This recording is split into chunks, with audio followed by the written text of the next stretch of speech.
Bonjour. Alors, comme il y a le pilier central, c'est toujours un petit peu compliqué, quoi. Comme ça c'est bien.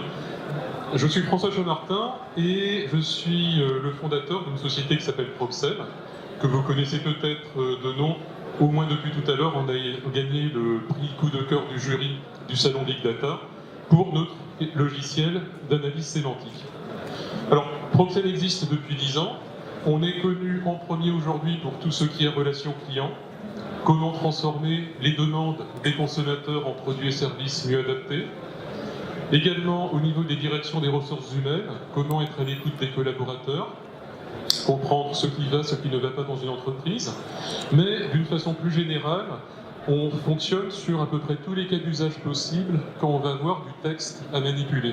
Que ce soit par exemple dans l'univers juridique, des documents longs comme des contrats ou des appels d'offres, quand c'est de la documentation scientifique pour venir extraire par exemple des corrélations entre des protéines et des médicaments, ou d'une façon ponctuelle dans l'univers politique. Nous avons été bien connus, nous avons une couverture presse importante il y a 2 ans, à l'époque où En Marche avait fait la Grande Marche. C'est nous qui avions analysé les données issues du porte-à-porte auprès de 100 000 Français, qui a permis de faire le diagnostic en amont du programme d'Emmanuel Macron.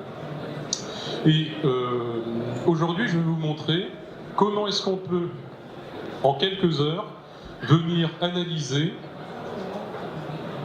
l'une des 4 thématiques du grand débat national et permettre à l'intelligence artificielle de porter la parole des Français. Alors, le grand débat national, c'est donc, à l'initiative du gouvernement, une plateforme numérique qui permet aux Français de s'exprimer sur 4 thématiques: la transition écologique, la fiscalité, la démocratie, l'organisation de l'État. Ces données sont disponibles en open data, avec une licence de réutilisation des données, et globalement, sur le site granddébat.fr, vous pouvez venir télécharger soit un fichier CSV, soit un fichier JSON. Et donc, c'est ce que nous avons fait. Nous sommes partis, en l'occurrence, de la transition écologique, dans laquelle il y a 4 questions fermées et 12 questions ouvertes. Et comme notre métier c'est de traiter du texte, nous nous sommes intéressés aux questions ouvertes, et notamment à une question ouverte qui est liée à la question fermée. À titre personnel, vous, en tant que citoyen, que pensez-vous pouvoir faire pour contribuer à protéger l'environnement? Eh bien, des gens ont écrit, en consommant autrement, plus aucun pesticide, marche à pied le plus souvent possible, voiture propre, alimentation moins carnée, déplacement en vélo, économie d'énergie, etc., etc. Sur le jeu de données qu'on a traité, qui date d'il y a 2 semaines, on a 550 000 réponses. Cette question ouverte couvrant à peu près 54 000 réponses. Et qu'est-ce qui en sort? Eh bien, le résultat est là. Voilà la façon dont les Français, dont nous contribuons tous à notre modeste échelle individuelle, à la transition écologique. En premier, sur tout ce qui est gestion des déchets, en faisant du recyclage, du tri sélectif, de la réduction des déchets, mais également, et ça c'est un signal faible intéressant, du compostage, du lombrico-compostage, en améliorant également la façon, notre relation au transport finalement, en allant plus vers des transports en commun, moins vers la voiture, mais ce qui pose problème notamment quand on est à la campagne dans des villes lointaines, en développant l'électrique, en faisant de l'autopartage, ça c'est également un signal faible intéressant, et en changeant nos habitudes de consommation pour limiter notre consommation d'électricité, d'énergie, d'eau, en allant sur des produits bio, en consommant moins de nourriture carnée, en consommant local, et également en changeant nos habitudes liées au chauffage. Voilà. Alors comment est-ce qu'on fait ce type d'analyse et comment est-ce qu'on passe d'un demi-million de verbatim à des tableaux de synthèse qui permettent de comprendre les choses? Eh bien, on rend le texte calculable. Et pour ça, l'une des façons de faire, c'est d'utiliser le Proxel Studio. Alors je précise que nous ne sommes pas institut de sondage, nous sommes éditeurs de logiciels. En revanche, les meilleurs instituts de sondage utilisent la plateforme Proxel. Alors, on va aller sur le projet Grand Débat. On a 4 grands modules. En premier, on va charger les données. Ça, on l'a fait en amont. On a importé la feuille Excel telle qu'elle les 12 questions ouvertes et les 4 questions fermées. Et ensuite, on a 3 modules que je vais vous présenter dans l'ordre de complexité croissant. Un tableau de bord qui permet d'avoir les résultats qu'on a affichés juste avant, donc des choses simples que tout le monde peut consulter dans une organisation. Un moteur de recherche à facettes dans lequel l'analyste peut descendre pour calculer des corrélations, trouver des détails intéressants, trouver des pépites, croiser des données, vérifier des intuitions. Et ensuite, je vais soulever le capot pour vous montrer vraiment comment c'est fait techniquement, de quelle façon, avec le ProbSem Studio, vous êtes autonome pour faire votre analyseur sémantique sur mesure par rapport à votre corpus à traiter. Et le tout rapidement et simplement. Alors, le tableau de bord, c'est quelque chose de simple, dans lequel on peut mettre tous les widgets comme on veut. Dites-vous que la vie quotidienne est touchée par le changement climatique, oui, à 70%. Maintenant, comment et pourquoi? Eh bien, à cause de la pollution, de la chaleur, du manque d'eau, du dérèglement climatique, qui crée des problèmes de santé, la disparition des espèces, la disparition des oiseaux, moins d'insectes, etc. On a donc la synthèse que je vous ai montrée tout à l'heure, finalement. Qu'est-ce que vous faites aujourd'hui pour protéger l'environnement? On peut rentrer dans le détail. Comme on est un outil de business intelligence tourné vers le texte, tous les graphiques sont cliquables. Par exemple, ici, vous voyez l'ensemble des verbatims, mais si on vient cliquer sur moins de viande, on fait un filtre et on affiche que les verbatims qui parlent de réduire la consommation de viande d'un tiers, alimentation modifiée, moins de viande, limitation de la consommation de viande, etc. Donc on a toujours la preuve d'un chiffre annoncé par la machine, trouvé dans les verbatims. Bon, ça c'est la partie tableau de bord. Maintenant, si on rentre un petit peu dans le détail du moteur de recherche, on peut faire des zooms. On se retrouve avec notre double requête, moins de viande, et là on va être en premier centré sur les verbatims. 3335 verbatims évoquent cette thématique. On peut venir mieux afficher les choses par rapport à un plan de classement qu'on a défini nous-mêmes en quelques heures de travail au vu de ce qui émergeait effectivement des documents. Et ça, on va y revenir juste après. Alors, la plateforme permet de faire quoi? Ok, là j'ai fait un filtre, j'ai 3300 documents parmi le demi-million. Je vais enlever l'un des filtres pour revenir d'une façon générale aux actes quotidiens pour protéger l'environnement. Et puis comme tout ça, ça fait beaucoup de documents, on a essayé de vraiment réfléchir à tout ce qui peut être visualisation synthétique. Ce qui sort naturellement de ces 54 000 réponses, c'est le tri des déchets, les circuits courts, les pompes à chaleur, l'isolation, l'eau de pluie, le fait de manger bio, etc. Et donc là, on a une longue traîne dans la terminologie, dans laquelle on va voir comment on peut aller piocher ensuite très rapidement pour venir constituer un plan de classement sur mesure qui est celui-là. Alors, on a choisi d'avoir des éléments comme la gestion des déchets, la consommation, les transports et l'énergie. On peut définir un plan de classement de granularité arbitrairement fine. Par exemple, en dessous d'énergie, on va avoir mode de chauffage et isolation. En dessous d'isolation, double vitrage, l'isolation des combles, l'amélioration de l'isolation, etc. Et ça permet après de refaire des requêtes à un niveau sémantique. Vous voyez, là je vais juste cliquer sur isolation, j'ai les 5000 documents qui en parlent, sans avoir besoin de faire une requête booléenne très complexe qui va mixer 20 ou 30 mots avec des opérateurs, and, or, des parenthèses, etc. La machine a appris le concept. Alors, toujours dans l'idée que lire 5000 documents, ça prend du temps, on a évidemment des visualisations simples sous forme de nuages de concepts. Et puis, hop, on va revenir à un niveau plus général, donc toujours sur ce qu'on peut faire au quotidien, et aller voir d'une façon synthétique une visualisation, par exemple, sous forme d'histogrammes, qui sont calculés par rapport à ce plan de classement qu'on a défini sur mesure. Alors, je vais basculer plutôt en pourcentage. Et cette visualisation-là, on peut la voir soit sous forme d'histogramme classique, soit comme on a deux niveaux, sous forme de trimap, plus facilement lisible. Et c'est donc ce qui permet, d'un seul coup d'œil, d'avoir une idée finalement de ce qui s'est dit. Alors, comment est-ce qu'on fait tout ça? Et bien ça fait 10 ans qu'on travaille pour simplifier l'analyse sémantique. Et juste avant de passer à comment est-ce qu'on fait tout ça, dernier type de visualisation intéressant, la carte de chaleur. L'idée c'est de permettre, maintenant qu'on a des données qui sont issues du texte, de les croiser entre elles ou de les croiser par rapport à d'autres métadonnées qui étaient fournies, par exemple les questions fermées. Et par exemple ici, j'ai choisi de filtrer par exemple tout ce qui se dit au niveau des pays, la Norvège, la Pologne, l'Allemagne, la Hollande, la France, par rapport à tout ce que l'on peut identifier comme type d'énergie. Le solaire, le nucléaire, l'éolien, le charbon, etc. Et comment se lit le schéma? Plus on a une teinte sombre, plus on a une corrélation intéressante au sens du qui-2 ou d'une autre mesure statistique. Et donc là par exemple on voit qu'au niveau du charbon, on parle de l'Allemagne et de la Pologne. Pourquoi?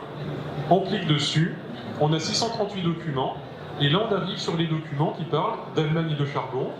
Tout simplement, quand on sait que l'Allemagne exploite de nouveau son charbon, ou bien voir l'Allemagne avec ses centrales à charbon, ou bien l'Allemagne avec aussi ses centrales électriques au charbon, etc. etc. Donc vous voyez, la démarche c'est partir du corpus, apprendre des connaissances et faire vraiment l'injection de votre intelligence humaine dans le système pour donner votre prisme d'analyse et ensuite permettre de quantifier chaque élément de texte pour les requalifier en masse. Alors, soulevons le capot, on va aller dans la partie qui permet de définir des annotations, qui est Proxen Annotate. Bon, on vit dans une époque où on parle beaucoup d'intelligence artificielle, de machine learning, de deep learning. Donc évidemment nous en faisons. Nous en faisons même pour de vrai. Il y a des réseaux de neurones qui travaillent derrière, qui nous aident à aller plus vite. Maintenant, ce qu'il faut bien retenir, c'est que dans intelligence artificielle, il y a quand même surtout artificielle de nos jours. Un petit peu d'intelligence. Et de plus en plus au fur et à mesure que le temps avance. Ce qui est important de voir, c'est que pour vraiment faire de l'apprentissage, il faut beaucoup de data. Mais plus que ce qu'un humain peut imaginer. Aujourd'hui, en fait, je pense qu'il n'y a que les GAFAM qui ont ou les BATX, leur équivalent chinois, qui ont assez de data pour vraiment faire de l'apprentissage automatique. Et donc, qu'est-ce qu'on peut faire pour compenser ça quand on n'a qu'un demi-million de documents? Eh bien, on va venir injecter de l'intelligence humaine avec une approche qui consiste à dire la machine va découvrir une genre de choses, et puis l'humain, vous, qui connaissez votre métier, allez valider ce qui est intéressant. Donc à la fois une approche bottom-up, on fait sortir des connaissances de ce qui est vraiment écrit, et vous injectez vos connaissances métiers d'une façon itérative et interactive. Alors, comment se lit cet écran-là? À gauche, on a le résultat auquel on va vouloir arriver. Ce qu'on appelle un dictionnaire, un lexique, un thésaurus ou une ontologie si on veut employer des gros mots. Donc une organisation du monde. Votre prisme d'analyse. Sur la partie de droite, il y a le corpus. Et là, par exemple, on a donc un demi-million de documents. On peut regarder les termes qui apparaissent dedans. Transport en commun, dérèglement climatique, pollution de l'air, autopartage, pistes cyclables, tri sélectif. Des termes, il y en a plus de 100 000. Ça fait beaucoup pour tout regarder à la main. Alors, si on fait un zoom par exemple sur recyclage, 7000 documents sur les 500 000, on va avoir utilisation d'un compost, faites plus de recyclage, inspirez-vous de la Suède, etc. On peut regarder les termes, et là, on va pouvoir commencer, vous voyez, à tester une intuition. En tant qu'expert métier, je dis que le recyclage, c'est pertinent dans le contexte, et je vois apparaître des choses auxquelles je n'aurais pas forcément pensé d'entrée de jeu, comme le compostage, comme l'obsolescence programmée, comme les consignes des bouteilles en verre. Bon. Alors, ça veut dire que quand on va créer notre lexique, notre organisation du monde, on va venir à un moment donné créer des concepts, par exemple comme lombricompostage, et ces concepts-là, indépendants de la langue, on peut faire des systèmes multilangues également. Ces concepts-là qui sont indépendants de la langue, à un moment donné, il va bien falloir leur associer les mots qui vont correspondre au concept en français. Et ici, j'ai choisi d'associer au concept lombricompostage 5 mots, lombric, lombricompost, lombricomposteur, etc. Et c'est ça le travail d'analyse sémantique sur sa première étape qui est apprendre à la machine à donner automatiquement des coups de staphylocoque pour comprendre des concepts et transformer du texte en data calculable.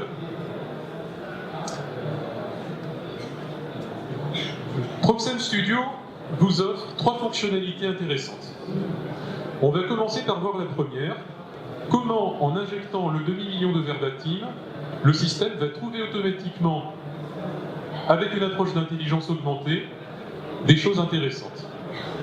Donc on vient tout simplement cliquer sur le bouton, on lance un calcul, et là le système va proposer quelques centaines de concepts potentiellement intéressants. Alors qu'est-ce que c'est que ces concepts? En fait, c'est des grands regroupements de termes, 1600 termes, 1100 termes, 900 termes, mais qui sont pré-regroupés avec de la profondeur, à 3, à 4 niveaux, en fonction de ce qui est pertinent.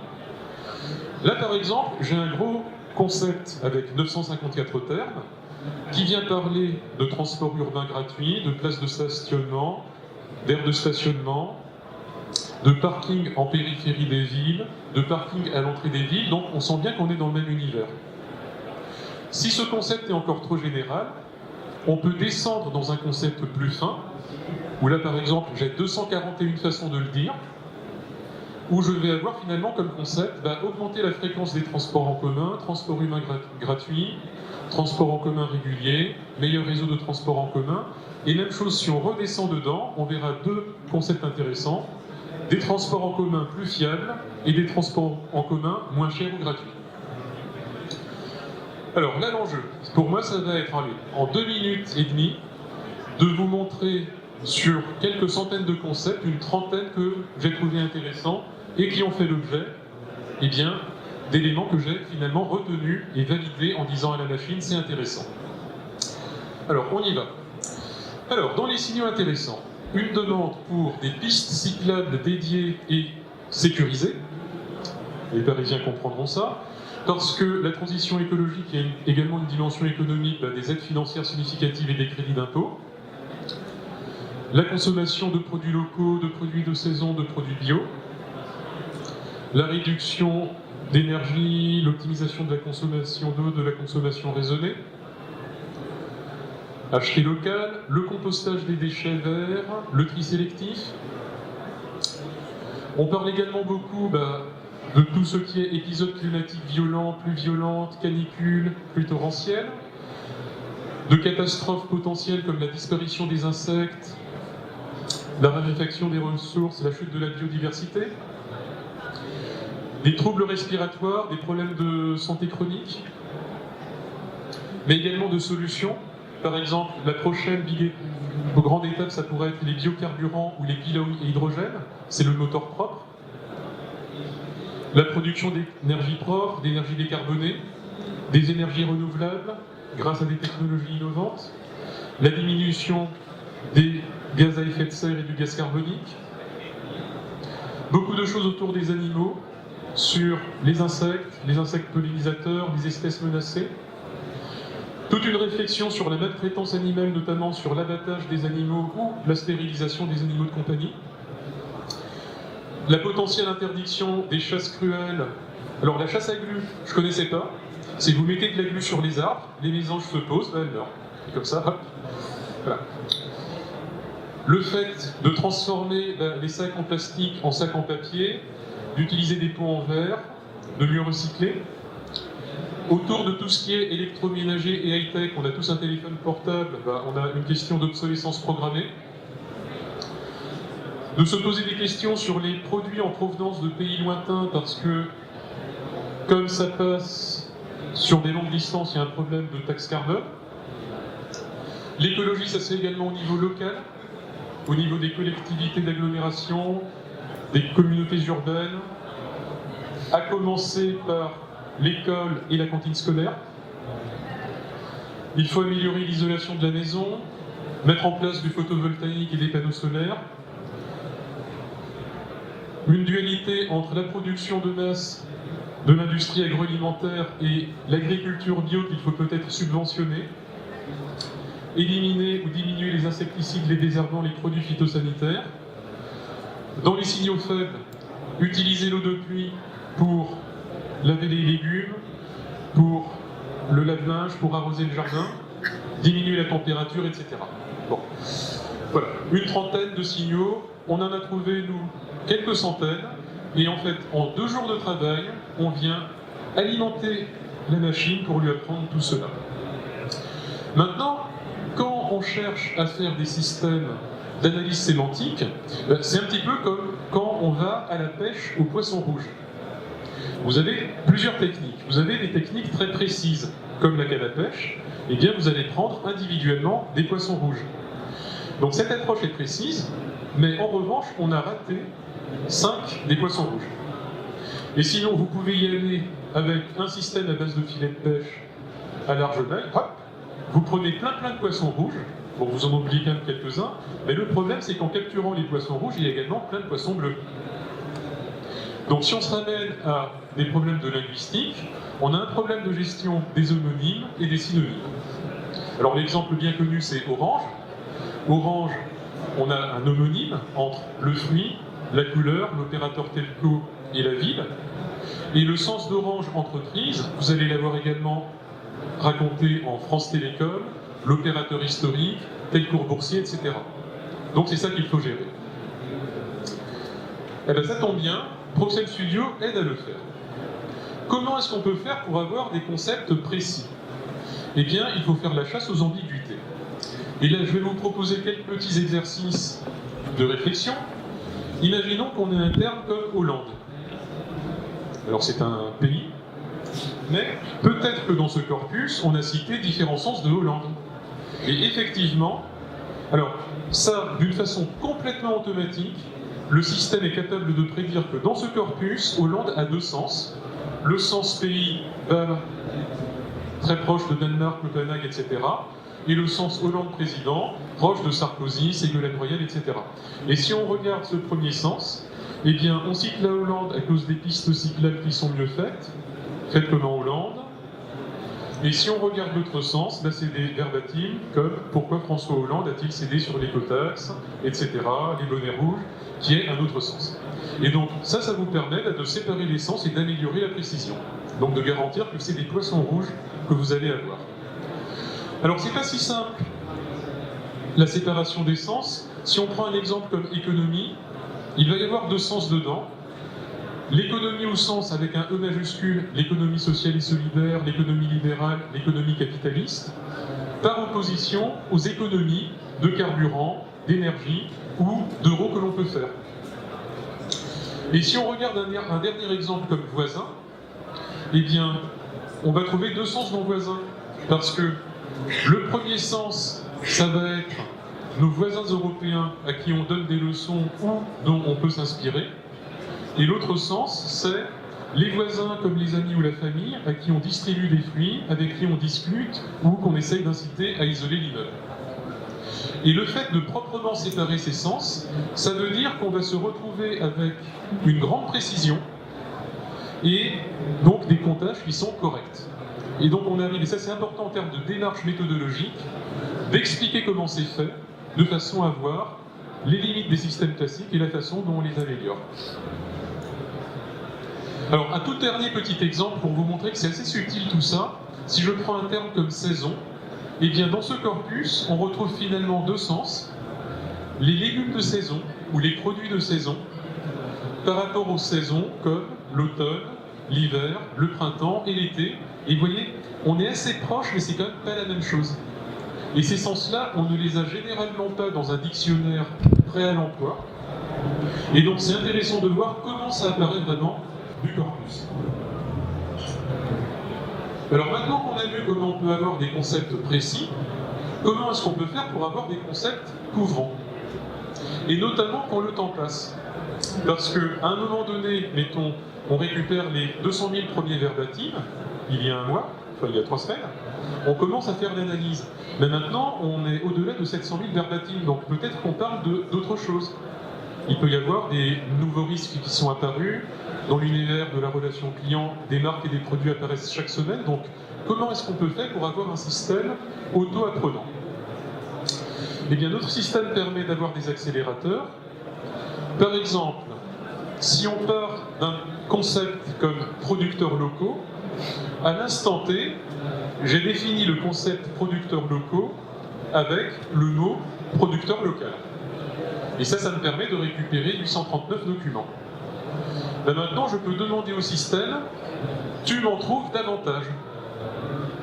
Ma taxonomie, mon dictionnaire qui est à gauche, maintenant je cherche à le challenger par rapport au corpus qui a peut-être évolué.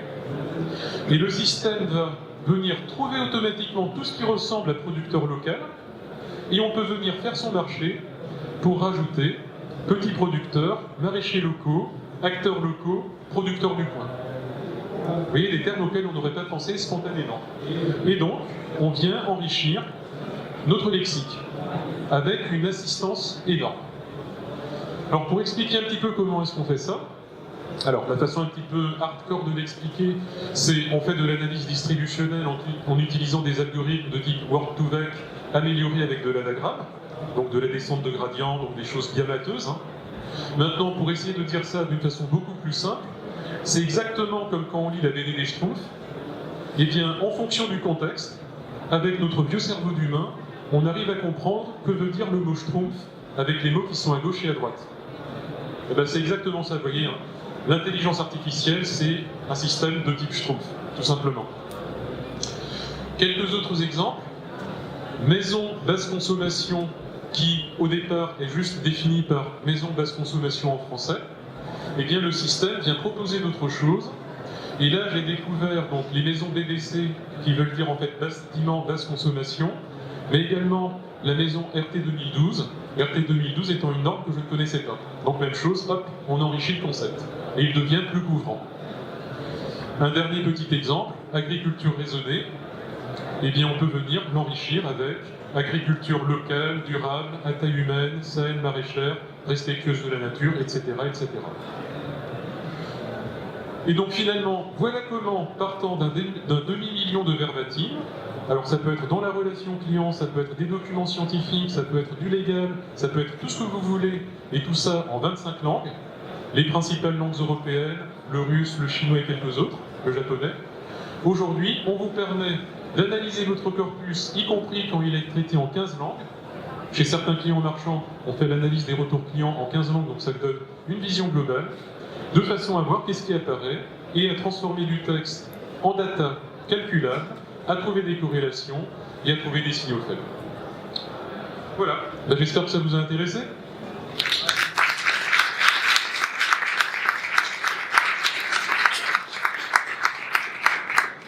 Alors, le corpus est en open data. Nous allons nous-mêmes mettre les résultats de notre analyse, et je pense que ce sera matérialisé à la fois sous forme d'un mini-rapport d'études, mais également des datas qui ont été extraites du texte, en open data également dans les prochains jours. Donc ce sera sur notre site, proxem.com. Et j'ai une petite minute pour prendre une ou deux questions. Juste une question, madame. Excusez-moi, j'avais une petite double question sur comment vous faites pour les imprécisions orthographiques et une autre question sur comment est-ce qu'on qualifie la liaison, par exemple, entre recyclage et panneaux solaires. Est-ce que c'est le manque de recyclage du panneau solaire ou est-ce que c'est les initiatives qui vont dans le sens du panneau solaire et qui sont positives? Alors, la correction d'orthographe est un problème qui est à peu près résolu. Les techniques classiques, ça consiste à ce qu'on appelle les distances de Levenshtein, à trouver le mot le plus proche par rapport au mot inconnu, en utilisant quand même des règles parce que ça peut être un nom propre, dans ce cas ce ne serait pas une exception, et on a amélioré ça en utilisant les algorithmes de type Word2Vec. Donc globalement, de nos jours, corriger les fautes d'orthographe, c'est pas un problème.